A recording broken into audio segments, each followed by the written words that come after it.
Class. आज हमारी class है क्लास 12th की प्रतिष्ठा बैच की क्लास। तो स्टूडेंट्स, इससे पहले हम लोग सॉल्यूशंस चैप्टर को कंप्लीट कर चुके हैं काफ़ी हद तक। सिर्फ 2 या 3 क्लासेस बाकी हैं। आज की क्लास के बाद सिर्फ 2 क्लासेस में ये चैप्टर कंप्लीट हो जाएगा। तो जो स्टूडेंट्स मेरी क्लास को फर्स्ट टाइम देख रहे हैं वो मेरे टेलीग्राम ग्रुप को और चैनल को ज्वाइन कर सकते हैं। एंड जो स्टूडेंट्स मेरे रेगुलर स्टूडेंट्स हैं वो रेगुलरली होमवर्क करते रहें एंड जो मैं पढ़ाती हूँ उसको बुक से ज़रूर पढ़ें साथ के साथ। तो बच्चों, आज का हमारा टॉपिक है एलिवेशन ऑफ बॉइलिंग पॉइंट। ये क्लास आज जो हमारी है इस चैप्टर की वो पार्ट 11 है। And elevation of boiling point का मतलब है कि एलिवेशन मतलब थोड़ा सा इंक्रीज होना। ठीक है, एलिवेशन का मतलब है इंक्रीज। हम मॉल्स वगैरह में जाते हैं या एयरपोर्ट पे जाते हैं तो वहाँ पे स्टेयर्स होती है ना, वो अपने आप जो चल रही होती हैं, तो वो भी एलिवेटर्स कहते हैं इनको, है ना। तो एलिवेशन का मतलब है इंक्रीज होना।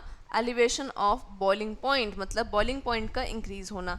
एंड इसको हम लोग एब्यूलियोस्कोपिक स्कोपी भी बोलते हैं। इसके बारे में हम आगे भी पढ़ेंगे। तो बच्चों, बॉइलिंग पॉइंट कब किस कंडीशन में इंक्रीज होगा किसी भी पर्टिकुलर लिक्विड का, तो उसी की बात करने वाले हैं। सबसे पहले बॉइलिंग पॉइंट होता क्या है।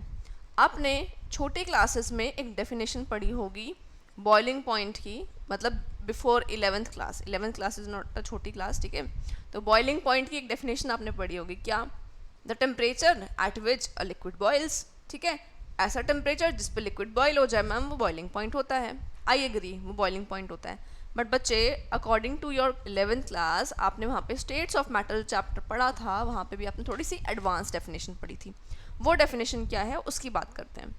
तो बॉइलिंग पॉइंट वो पर्टिकुलर पॉइंट होता है, वही टेम्परेचर पॉइंट होता है जिस पे किसी लिक्विड का वेपर प्रेशर एटमॉस्फेयर के प्रेशर के बराबर हो जाए।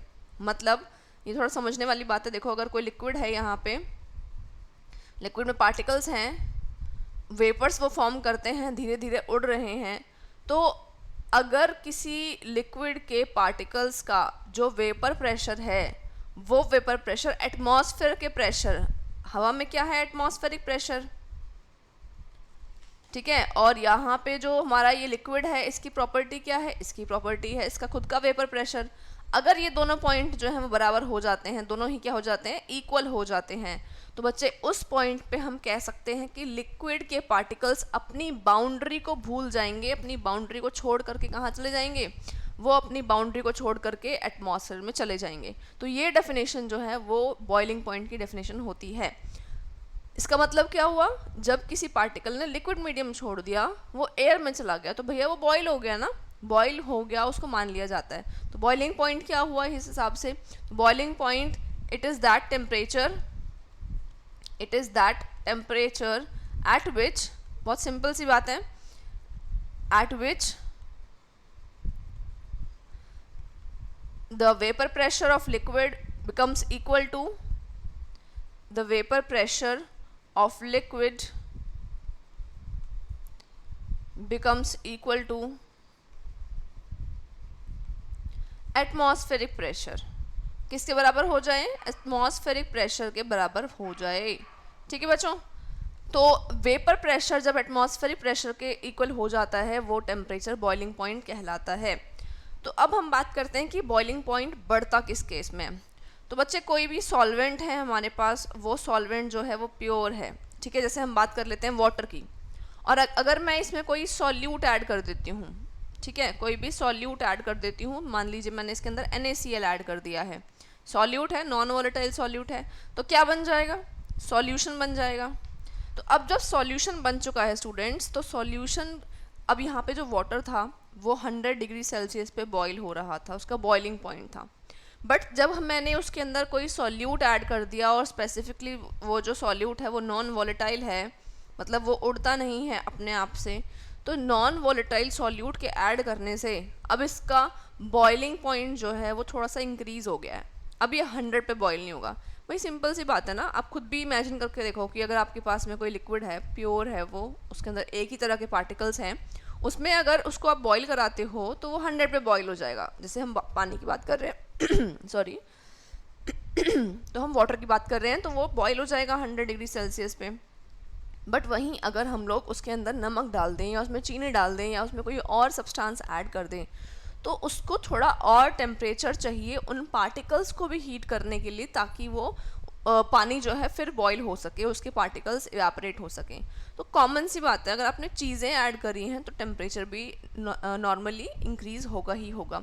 तो सॉल्यूशन बनने के बाद जो इसका बॉइलिंग पॉइंट होगा वो ज़्यादा होगा 100 डिग्री सेल्सियस से। 105 हो सकता है, 110 हो सकता है, एक्सपेरिमेंटल वैल्यू कुछ भी हो सकती है, but it will be more than 100 degree Celsius. तो बच्चे ये होता है एलिवेशन इन बॉइलिंग पॉइंट। मतलब इसी तरह से बॉइलिंग पॉइंट जो है वो इंक्रीज़ हो जाता है जब हम क्या ऐड करते हैं, जब हम वहाँ पे सोल्यूट ऐड करते हैं, वो भी नॉन वोलेटाइल। क्लियर है ये बात? चलिए अब यहाँ पे हम एक ग्राफ पढ़ेंगे, वो ग्राफ आपको ये समझाएगा कि ये किस तरह से चीज़ें होती हैं।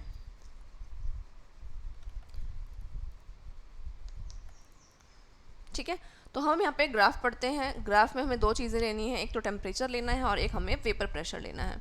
ठीक है, वही सिंपल सी बात है, आप भी साथ साथ ड्रॉ करें। यहाँ पे हमने लिया है वेपर प्रेशर, वेपर प्रेशर, और यहाँ पे हमने ले लिया है टेम्परेचर। यहाँ पे हमने एटमॉस्फेरिक प्रेशर लिया है। एटमॉस्फेरिक प्रेशर से हम कंपेयर करेंगे कि कब एटमॉस्फेरिक प्रेशर के इक्वल होता है, कब उसको पार कर जाता है जो वेपर प्रेशर है। This is atmospheric pressure. Atmospheric pressure, तो ये बिल्कुल क्लियर सी बात है, समझ में आ रहा होगा। अब हम क्या कर रहे हैं बच्चों, अब हमने ये नोटिस किया, हमने ग्राफ बनाया, यहाँ पे हमने ये देखना शुरू किया कि जो हमारा लिक्विड है वो कहाँ पे जो है वो बॉईल होगा, किस पर्टिकुलर पॉइंट पे बॉईल हो रहा है। तो जब हमने प्योर सॉल्वेंट लिया तो ये नोटिस किया कि जो प्योर सॉल्वेंट है वो इस तरह से बॉईल हुआ। सॉल्वेंट की बात हो रही है ये, मतलब प्योर सॉल्वेंट जो टेम्परेचर था, धीरे धीरे हम राइज कर रहे हैं, टेम्परेचर की वैल्यू हम बढ़ाते जा रहे हैं धीरे धीरे, और एक पॉइंट ऐसा आता है कि जो सॉल्वेंट है उसका वेपर प्रेशर इंक्रीज होते होते होते होते कहाँ पहुँच गया है, एटमॉस्फेरिक प्रेशर के इक्वल हो गया है। तो वो इस पॉइंट पे इक्वल हुआ है एटमॉस्फेरिक प्रेशर के, है ना। किस पॉइंट पे इक्वल हुआ है, हम कह सकते हैं वो इस पॉइंट पे जो है वो एटमॉस्फेरिक प्रेशर की इक्वल हो गया है। ठीक है ना बच्चों। तो जहाँ पे वो एटमॉस्फेरिक प्रेशर के इक्वल हो जाता है वेपर प्रेशर, वो उसका बॉइलिंग पॉइंट होता है। तो ये प्योर सॉल्वेंट का बॉइलिंग पॉइंट है ना। तो इसको हम कह सकते हैं T naught B. T naught B क्यों कह रहे हैं, प्योर सॉल्वेंट के लिए हमने टी नॉट लगा दिया, एंड बी मतलब बॉइलिंग पॉइंट। ठीक है ना। अब आगे बात करते हैं। आगे हम ये बात कर रहे हैं कि अगर हम इसी की कंपैरिजन में यहाँ एक और दूसरा सॉल्यूशन लेते हैं, इसी सॉल्वेंट में हमने कोई सॉल्यूट ऐड कर दिया और अब हम उसका देखें तो उसके केस में थोड़ा सा हायर आएगा ये वैल्यू। ठीक है, थोड़ा सा बढ़ जाएगा ये वैल्यू,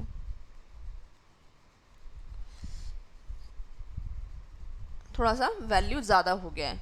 मतलब अब उसी पर्टिकुलर टेम्परेचर पे हम नोट कर रहे हैं कि हर वैल्यू सॉल्यूशन के केस में ज़्यादा है। मतलब स्टार्टिंग से ही वेपर प्रेशर हमने देखा कम है, एंड धीरे धीरे जब बॉइलिंग पॉइंट अचीव हो जाएगा, तो जहाँ जिस पॉइंट पे बॉइलिंग हो रही है बच्चों, जैसे मान लो यहाँ पे अब इस पॉइंट पे बॉइलिंग हो रही है ना, तो इस पॉइंट को हम लोग क्या कहेंगे, इस पॉइंट को हम लोग कहेंगे टी बी, क्योंकि ये सॉल्वेंट का नहीं है, ये किसका है, ये है यहाँ पे सॉल्यूशन का। ठीक है, अब मैं आपको एक लाइन ड्रॉ करके दिखाती हूँ और लाइन से आपको ज़्यादा क्लियरली समझ में आएगा। देखो ये जो लाइन अगर मैं ड्रॉ करती हूँ सॉल्यूशन से एक टेम्परेचर की वैल्यू, और मैं यहाँ पे ड्रॉ करती हूँ सॉल्वेंट से टेम्परेचर की वैल्यू, तो दोनों को देखो आप, ये पर्टिकुलर जो टेम्परेचर है वो क्या है, कम है, मतलब सॉल्वेंट पहले बॉईल हो रहा है, तो इसको हम टी नॉट बी कह सकते हैं। और वहीं जो हमारा सॉल्यूशन है वो थोड़ा बाद में बॉईल हो रहा है, तो उसको हम टी बी कह सकते हैं। तो किसकी वैल्यू ज़्यादा है, ऑब्वियसली टी बी की वैल्यू ज़्यादा है ना। तो यहाँ पे हम लिख सकते हैं T B is having greater value than T naught B, मतलब सॉल्यूशन का बॉइलिंग पॉइंट ज़्यादा है सॉल्वेंट के बॉइलिंग पॉइंट से। ये बात तो यहाँ तक समझ में आ गई। तो अगर मैं इनका माइनस करूँ, इनको सब्ट्रैक्ट करूँ, तो मुझे पता लग जाएगा कि कितना सॉल्यूट ऐड करने से कितना इंक्रीज़ हो जाता है ना। मतलब कि अगर पहले 100 था और अब 105 हो गया है, तो इसका मतलब मैंने जितना NaCl यूज़ किया था, ऐड किया था, उसके अकॉर्डिंग 5 डिग्री बढ़ गया है ना। तो मैं माइनस करके निकाल सकती हूँ। तो जितना चेंज आया दोनों में डेल्टा टी बी, मतलब कि दोनों के बॉइलिंग में बॉइलिंग पॉइंट में जो डिफरेंस आया, जिसको मैं एलिवेशन इन बॉइलिंग पॉइंट बोल सकती हूँ। कितना डिफरेंस आया, कितना चेंज आया, एलिवेशन इन बॉइलिंग पॉइंट, इसकी वैल्यू मैं कैसे निकाल सकती हूँ, दोनों को सब्ट्रैक्ट करके। मतलब elevation in boiling point is equal to TB minus, TB जो है वो बड़ी वैल्यू है, सॉल्यूशन की बड़ी वैल्यू आई है, minus T0B। Delta TB is equal to TB minus T0B। ये आ जाता है हमारा एक फार्मूला नंबर 1। इसको हमें यूज़ करना है न्यूमेरिकल्स में। तो ये क्या है बच्चों, डेल्टा TB क्या है, ये है कितना इंक्रीज हुआ बॉइलिंग पॉइंट में। तो this is elevation in boiling point. कैसे निकालते हैं, सॉल्यूशन के केस में जो बॉइलिंग पॉइंट आता है उसको अगर हम उससे सॉल्वेंट के केस में जो आएगा उसको सब्ट्रैक्ट कर देंगे तो ये हमारा आंसर आ जाएगा। ओके बच्चों, तो आगे हम चलते हैं, आगे हम बात करेंगे इसके और फार्मूला हम डिराइव करते हैं, थोड़ा बड़ा फार्मूला डिराइव करते हैं जिसको यूज़ करके और ज़्यादा न्यूमेरिकल्स आपके एग्जाम में आएंगे। तो students, now we are discussing कि एक पॉइंट तो ये भी हो जाएगा ना कि अगर आपने सॉल्यूट जो है वो ज़्यादा ऐड कर दिया, मान लीजिए आप जो नॉन वॉलेटाइल सॉल्यूट ऐड कर रहे हैं वो आपने बहुत ज़्यादा अमाउंट में ऐड कर दिया, तो ऑब्वियसली उस केस में जो सॉल्यूशन का बॉइलिंग पॉइंट होगा वो और ज़्यादा हाई होगा। इसका मतलब बॉइलिंग पॉइंट में कितना चेंज आ रहा है वो किस पे डिपेंड कर रहा है, वो डिपेंड कर रहा है सॉल्यूट के अमाउंट पे। मतलब कि आपने कितना सॉल्यूट लिया है उसके अमाउंट पे वो डिपेंड कर रहा है ना बच्चों। तो हम कह सकते हैं कि elevation in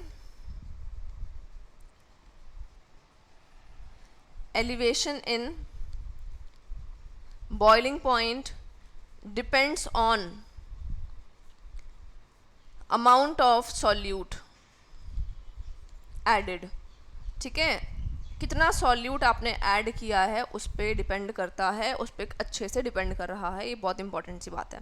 okay, now we are going to the next point. Next point हमारा क्या है कि डेल्टा TB होता है एलिवेशन इन बॉइलिंग पॉइंट। इसको हम अगर प्रोपोर्शनल करें तो मोलालिटी के प्रोपोर्शनल होता है। ये एक्सपेरिमेंटली देखा गया, मोलालिटी जो हमारी कंसंट्रेशन टर्म है उस पर डिपेंड कर रहा है। जैसे हमने पिछले केस में देखा था, वहाँ पे molarity, osmotic pressure was depending on molarity capital M, but यहाँ पे ये डिपेंड कर रहा है मोलालिटी पर, स्मॉल m पर, है ना। तो अगर मैं इसको थोड़ा सा इक्वल करूँ, थोड़ा सा इसको मैं प्रोपोर्शनैलिटी कांस्टेंट लगाऊं यहाँ पे, तो ये क्या आ जाएगा, KB आ जाएगा। और मोलालिटी बच्चे KB क्या है, इट इज़ प्रोपोर्शनैलिटी कांस्टेंट, जिसको हम क्या कह रहे हैं, इसको कह रहे हैं मोलल एलिवेशन कांस्टेंट। ठीक है, मोलर एलिवेशन कांस्टेंट कह रहे हैं इसी को, एंड इसी को इब्यूलोस्कोपिक कांस्टेंट भी कहते हैं, इब्यूलोस्कोपिक कांस्टेंट। ठीक है, तो हम इसको क्या कह रहे हैं, इब्यूलोस्कोपिक। क्यों कह रहे हैं, क्योंकि हमने पूरी स्टडी को इब्यूलोस्कोपी बोलते हैं एंड इस कांस्टेंट को इसीलिए इब्यूलोस्कोपिक कांस्टेंट कहा जाता है। तो अब ये हो गया KB। तो बच्चे अगर हम यहाँ पे मोलालिटी का फॉर्मूला पुट कर देंगे तो हमारे पास एक नया फॉर्मूला आ जाएगा। तो बच्चे मोलालिटी का फॉर्मूला क्या होता है, मोलालिटी होता है number of moles of solute, है ना, number of moles of solute present in, किस में प्रेजेंट हो solute, number of moles of solute present in हमारे पास यहाँ पे क्या प्रेजेंट है, सॉल्वेंट हो, वो भी 1 मतलब kg में हो। ठीक है, सॉल्वेंट इन kg, ये होता है हमारा मोलालिटी। तो मोलालिटी की जो यूनिट होती है वो होती है मोल्स पर kg। ठीक है स्टूडेंट्स, तो अगर हम इसको और भी सिंप्लीफाई करें तो नंबर ऑफ मोल्स को हम लोग W/m लिख सकते हैं, है ना। क्यों लिख सकते हैं W/m, नंबर ऑफ मोल्स का फॉर्मूला यही होता है, given mass by molar mass, है ना, यही होता है। और सॉल्वेंट इन kg, तो यहाँ पे हम अगर ऊपर सॉल्यूट की बात कर रहे हैं, नीचे सॉल्वेंट की बात कर रहे हैं, तो ऊपर जो भी ले रहे हैं वो 2 लेंगे, सॉल्यूट के लिए 2 लेते हैं। ठीक है, तो W2 क्या है, W2 है हमारा मास ऑफ सॉल्यूट, एंड यहाँ पे M2 क्या है, मॉलिक्यूलर मास ऑफ सॉल्यूट। ठीक है, अब डिवाइडेड बाय 1000 बाय W1, मतलब कि जो हमारा सॉल्वेंट है वो अगर ग्राम में है तो ग्राम में ही होता है, मास ऑफ सॉल्वेंट इन ग्राम, अगर वो ग्राम में गिवन है तो उसको अगर हम 1000/W1 रख देंगे तो हमारा वो केजी में कन्वर्ट हो जाएगा। तो इसको मैं अगर और सिंप्लीफाई करूँ तो molality will be equal to W2/M2 multiply W1/1000। ये तो आपने पढ़ा होगा कि नीचे जो डिवाइड वाली वैल्यू है जब वो ऊपर जाती है तो वो रेसिप्रोकल हो जाती है। तो अगर हम इसी वैल्यू को जो हमने यहाँ पे निकाला मोलालिटी का, इसको यहाँ पुट कर देते हैं, ठीक है, यहाँ पुट कर देते हैं तो हमारे पास एक नया एक्सप्रेशन आ जाएगा। तो क्या एक्सप्रेशन आएगा बच्चों, क्या लिख सकते हैं हम लोग अब यहाँ पे? हम लिख सकते हैं delta T B is equal to K B into W2 into W1/M2/1000। ये आ गया। मैंने बस क्या किया, m की जगह मोलालिटी की जगह पे वैल्यू पुट कर दी है, ठीक है ना। तो ये भी हमारा एक एक्सप्रेशन बन गया। पर यहाँ पे कैलकुलेट करने क्या आता है बच्चों, यहाँ पे हमसे ना ये चीज़ कैलकुलेट करवाता है, हमें बोला जाता है कि मोलर मास ऑफ सॉल्यूट जो है वो निकालिए, कई क्वेश्चंस में दिया होगा। तो जब इसको ही निकालना है हमें तो हम क्या करेंगे, इसको हम इस तरह लिख सकते हैं M2 is equal to, M2 को धर ले जाइए, बाकी सारी चीज़ों को यहीं रखने दीजिए।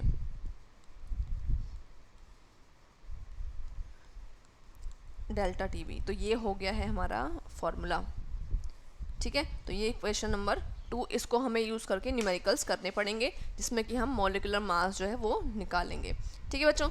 इसको मैं थर्ड रख लेती हूँ। क्यों थर्ड रख लेती हूँ इसको, क्योंकि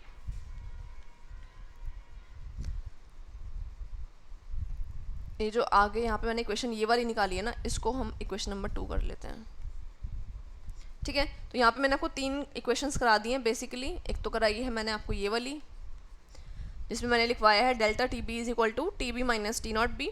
दूसरा लिखवाया है कि delta T B is equal to K B M molality, एक ये वाली, और एक लास्ट वाली लिखवाई है जहाँ पे हम मोलर मास कैलकुलेट कर सकते हैं किसका, सॉल्यूट का, ठीक है। तो चलिए एक क्वेश्चन कर लेते हैं एंड फिर हमारा ये जो टॉपिक है ये कंप्लीट हो जाएगा। तो बच्चों अगर देखो, अगर आपसे पूछा जाए कि ये चीज़ एक्सप्लेन करने आती है कई बार, what is molar elevation constant या एब्यूलोस्कोपिक कांस्टेंट, इसको डिफाइन करिए। तो इसको हम डिफाइन कैसे कर सकते हैं, अगर यहाँ मोलालिटी की वैल्यू में 1 ले लूँ, 1 मोलर सॉल्यूशन अगर आपको दिया हुआ है तो आप कह सकते हैं ma'am delta T B is equal to K B, है ना, कह सकते हैं ना।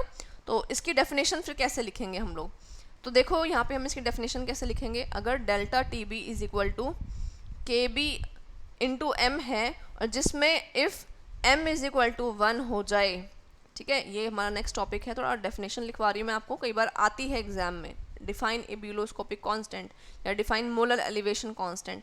तो m की जगह 1 पुट कर देते हैं, then we get delta T B is equal to K B, है ना, सही है ना, ये बात क्लियर है। तो बच्चों यहाँ पे ये दोनों वैल्यूज़ क्या हो गई हैं, इक्वल हो गई हैं, ठीक है ना।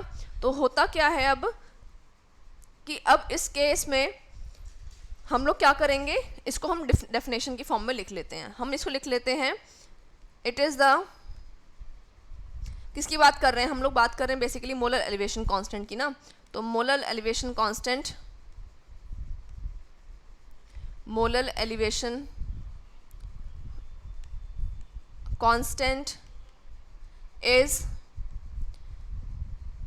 Taken as elevation in boiling point when, elevation of boiling point when molality is taken as unity, molality is taken as unity, जो हम ले रहे हैं आप देख रहे हो यूनिटी, हमने m को वैल्यू को 1 ले लिया, इस टेकन एज यूनिटी, है ना। तो हमने क्या किया, इसको यूनिटी लेंगे तो ये इसके बराबर हो जाएगा। यूनिटी लेने का मतलब क्या है, कब m की वैल्यू 1 आएगी, फॉर्मूला देख लो उसका, number of moles upon solvent. तो नंबर ऑफ मोल भी अगर 1 हो और सॉल्वेंट भी हमारा 1 kg हो, ठीक है, तो दोनों की वैल्यू 1 आ जाएगी, मतलब मोलालिटी की वैल्यू 1 आ जाएगी। तो इसका मतलब if 1 mole of solute present in 1 kg of solvent, तो उस केस में जो मोलालिटी है हमारी वो यूनिटी आती है, 1 आती है, और ये डेफिनेशन है मोलर एलिवेशन कांस्टेंट जो है उसकी डेफिनेशन है ये, ठीक है बच्चों। ये डेफिनेशन आप लोगों ने थोड़ा इसको प्रैक्टिस करके जाना है और आपके टीचर बोल सकते हैं कि what will happen if molality is taken as 1, तो क्या होगा, ये इसके इक्वल हो जाएगा। इसको ध्यान रखना है आपने, ठीक है। चलिए न्यूमेरिकल्स करते हैं। तो हम चलते हैं क्वेश्चंस पर। आप लोग क्या कर सकते हैं, इसके बच्चों सॉल्व 2 एग्जाम्पल्स हैं एनसीईआरटी के, वो आप प्रैक्टिस ज़रूर करें। मैं आपको और क्वेश्चंस करा देती हूँ, ठीक है। एक क्वेश्चन करा देती हूँ जो एनसीईआरटी में नहीं है सॉल्व, वो क्वेश्चन करा देती हूँ आपको। चलिए क्वेश्चन में आपने यही फॉर्मूले यूज़ करने हैं, बस ध्यान रखना है कि किस तरह से यूनिट वगैरह क्या रहेगी, उसको बहुत अच्छे से ध्यान रखना है। तो अच्छा क्वेश्चन नंबर 1 है हमारा, calculate the boiling point of solution.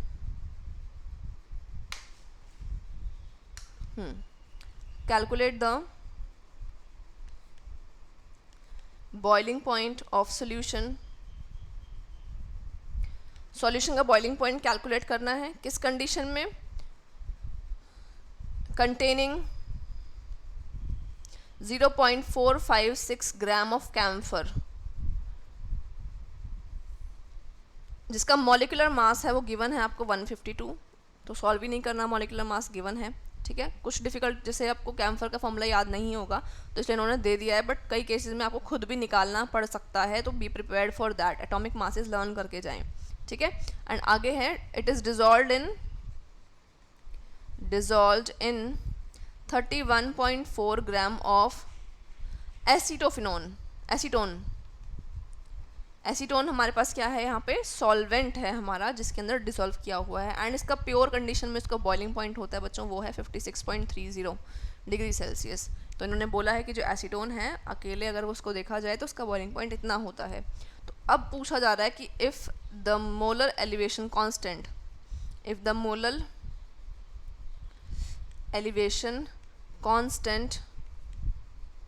पर 100 gram of acetone is 17.2 degree Celsius. चलिए कैलकुलेट करते हैं। तो क्या क्या गिवन है, पहले उस इन्फॉर्मेशन को लिखेंगे सबसे पहले, तो है ना, क्या क्या गिवन है हमें देख लेते हैं। बॉइलिंग पॉइंट तो निकालना है, calculate the boiling point of solution, है ना, मतलब कि सॉल्यूशन का बॉइलिंग पॉइंट मतलब TB we have to calculate, ठीक। क्या दिया हुआ है, कैम्फर का मॉलिक्यूलर मास दिया हुआ है, मतलब M2 दिया हुआ है। कैम्फर यहाँ पे कितना है हमारे पास, अमाउंट कितना है कैम्फर का, 0.456 ग्राम, ठीक है। तो ये W2 दे दिया, M2 दिया हुआ है, मतलब कि मॉलिक्यूलर मास कैम्फर का दिया हुआ है 152, ठीक है। आगे बच्चों, आगे बोला है dissolved in 31.4 gram of acetone, ये बोला जा रहा है हमें कि 31.4 ग्राम जो है वो एसीटोन का प्रेजेंट है, मतलब कि W1 कितना है, वो है 31.4 ग्राम। उसका बॉइलिंग पॉइंट कितना है, T0B है हमारे पास 56.30, मतलब प्योर सॉल्वेंट का इतना बॉइलिंग पॉइंट है। अब हमें बोला गया है मोलर एलिवेशन कांस्टेंट, मतलब कि केबी की वैल्यू जो है पर 100 ग्राम 17.2 डिग्री सेल्सियस पर 100 ग्राम, इतना वैल्यू दिया हुआ है हमें, ठीक है बच्चों। तो ये सारी वैल्यूज़ को पुट करते हुए हमें निकालना है हमारा आंसर। तो इसके लिए हम कौन सा इक्वेशन लगाएंगे, जो हमने सबसे लास्ट में ड्राइव करा है ना, ये वाला जो आपको दिख रहा है स्क्रीन पे, M2 वाला, इसको हम लगाते हैं। तो बच्चों इसको हम लगा सकते हैं यहाँ पे, डेल्टा कोई भी लगा लो, ऊपर वाला लगा लो फॉर्मूला या नीचे वाला लगा लो। हमें निकालना क्या है, we have to calculate the TB, है ना। तो TB की वैल्यू निकालने के लिए डेल्टा TB पुट कर लेते हैं, उसका आंसर हमारे पास आ जाएगा, है ना। हाँ, तो ऊपर वाला कर लेते हैं, delta TB is equal to KB into बाकी सारी चीज़ें क्या थी, मोलालिटी का फॉर्मूला। मोलालिटी का फॉर्मूला क्या था हमारे पास, W2/M2 मल्टीप्लाई 1000 बाय यहाँ पे W1, यही था, ये था ना बच्चों फॉर्मूला, देख लो एक बार, यही फॉर्मूला था जो मैंने अभी आपको कराया, W2/M2 W1/1000, हाँ ऊपर जाके ये 1000 ऐसे हो जाएगा। अब बच्चों क्वेश्चन ये है कि क्वेश्चन में एक ट्विस्ट दिया हुआ है। क्या ट्विस्ट दिया हुआ है, आपको बोला है KB जो है ना वो 17.2 डिग्री सेल्सियस वो पर 100 ग्राम है, 100 ग्राम के लिए है। तो आपने यहाँ पे जो फॉर्मूला है इसमें थोड़ी सी चेंजेस करनी है। क्या चेंजेस करनी है, आप इसको ना, इस चीज़ को आप 100 लेकर के चलिए, क्योंकि ऐसा क्वेश्चन कह रहा है, ठीक है। बाकी सारी चीज़ें सेम टू सेम पुट कर दो। KB की वैल्यू कितनी है हमारे पास, 17.2 मल्टीप्लाई W2 की वैल्यू कितनी है, 0.456 मल्टीप्लाई M2 की वैल्यू कितनी है नीचे 152 मल्टीप्लाई 1000 की जगह हमें 100 लेना है, as per the question says W1 की जगह 31.4 लेना है। ठीक है, इतना ले लिया है, इसको सॉल्व कर लेंगे आप लोग। आंसर कितना आएगा बता देती हूँ मैं आपको। इसको सॉल्व करने के बाद बच्चों आंसर आएगा 0.16 डिग्री सेल्सियस, मतलब कि डेल्टा टी बी आ गया। तो बच्चों डेल्टा टी बी का फॉर्मूला क्या होता है? Delta T B is equal to solution का टी बी माइनस प्योर का टी नॉट बी, यही होता है ना। तो डेल्टा टी बी की वैल्यू क्या है? डेल्टा टी बी की वैल्यू जो है वो है 0.16, और टी बी की वैल्यू क्या है यहाँ पे हमारे पास? हमें क्या दिया है, हमें ये तो निकालना है। और टी नॉट बी की वैल्यू जो है वो गिवन है 56.30 डिग्री सेल्सियस। ठीक है, अब क्या करें इसको कैलकुलेट करने के लिए टी बी को यहीं रहने देते हैं एंड 0.16 और उधर ले जाते हैं इसको प्लस 56.30, ये आ गया है हमारे पास। तो इन दोनों को ऐड कर लेंगे तो आपका आंसर आ जाएगा 56.46, इतना आ जाएगा, इतनी डिग्री सेल्सियस। ये देख लो, इतना आंसर आ गया तुम्हारा टीबी का। ठीक है, this is the answer. Unit लिखना ना भूलें, डिग्री सेल्सियस में यूनिट लिखनी बहुत ज़रूरी है। ठीक है बच्चों, तो this was all about today. आपका होमवर्क क्या है? You have to practise. जो मैंने कराया है इसी चीज़ के, इसी तरह के आपको कम से कम क्वेश्चन 5 प्रैक्टिस करने हैं। कहाँ से प्रैक्टिस करोगे? आपकी जो कोई भी रेफरेंस बुक जो फॉलो करते हो उसमें से प्रैक्टिस कर लेना 5 क्वेश्चंस न्यूमेरिकल्स। ठीक है, उसके बाद आप लोग MCQs भी कर सकते हैं, उसकी प्रैक्टिस भी साथ साथ करें। तो स्टूडेंट्स आज के लिए इतना ही, और वीडियो को लाइक ज़रूर करना, चैनल को सब्सक्राइब करना, अपने फ्रेंड्स के साथ शेयर करना एंड कमेंट बिलो कि आपको मेरा पढ़ाया हुआ समझ में आता है या नहीं। Okay students, bye bye.